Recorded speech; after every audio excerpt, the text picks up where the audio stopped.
change the game. Dr. Dwaryanov, thank you very much for joining us on NewsX World with your perspective.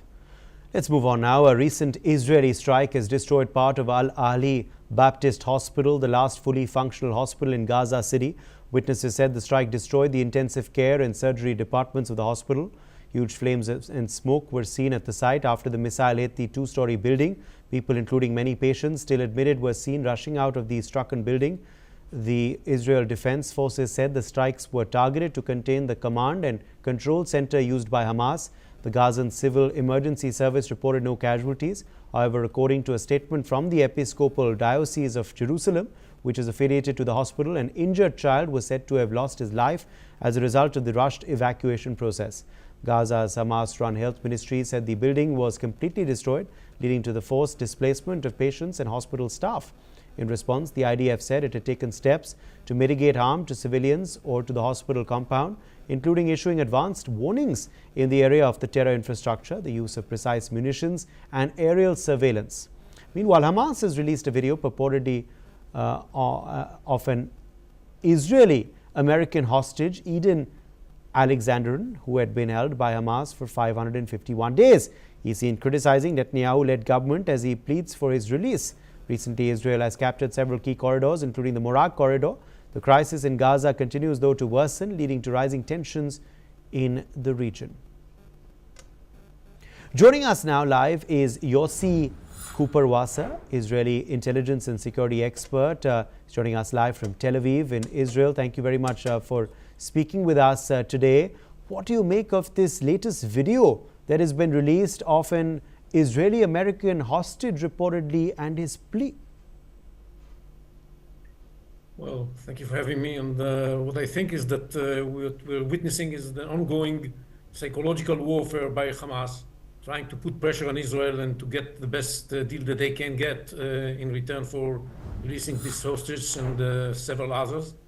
That's what they're doing because they're under a lot of pressure.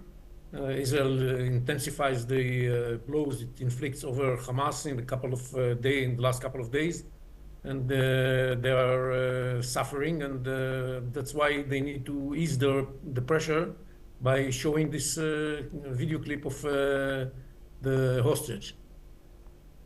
Okay. Meanwhile, what we're learning, Mr. Cooper-Wasa, is that Israel has intensified strikes. They've retaken various strategic corridors as well.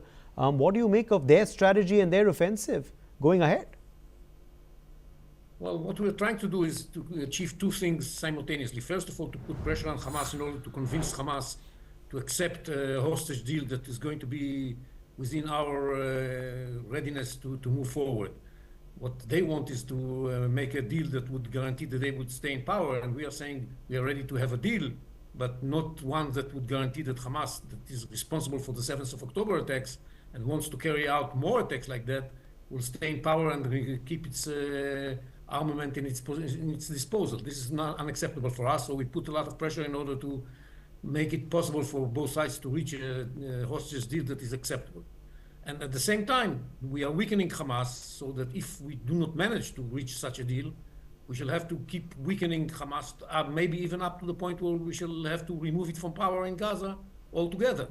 So we are working on those two ends simultaneously, and we'll see if we manage to reach an agreement, wonderful. If not, we shall keep on the pressure on Hamas until its demise. But where do you see then, the efforts on mediation going forward? Obviously, there have been talks in that direction, which have been hosted by, countries in the Middle East. Do you see any deal in the offing between, Israel and Hamas? And also, what do you believe the middle ground that will be achieved will be? Well, the prospects for a deal are growing every day, and we heard President Trump giving publicity to the progress that was done in those negotiations about the deal.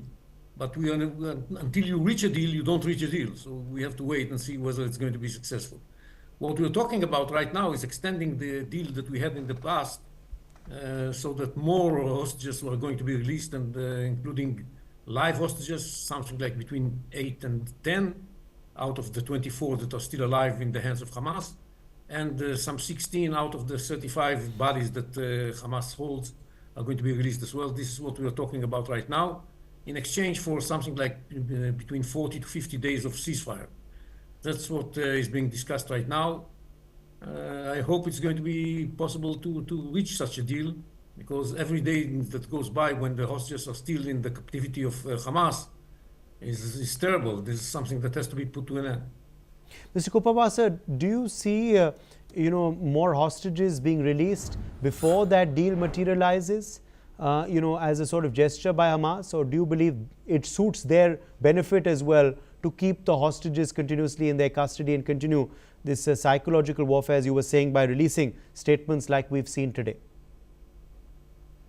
Well, it's possible that they would release here and there one hostage like Idan Alexander, because there is a lot of pressure on them in regard to this specific hostage, because he holds an American citizenship. But generally speaking, I'd say that we need to reach an agreement about the hostages, and we cannot just hope for one or two hostages to be released. We want to see as many hostages released as possible. All right. Appreciate you joining us, Mr. Kupabasa, with your perspective on that big story. The Habur Hussain Rana, the prime accused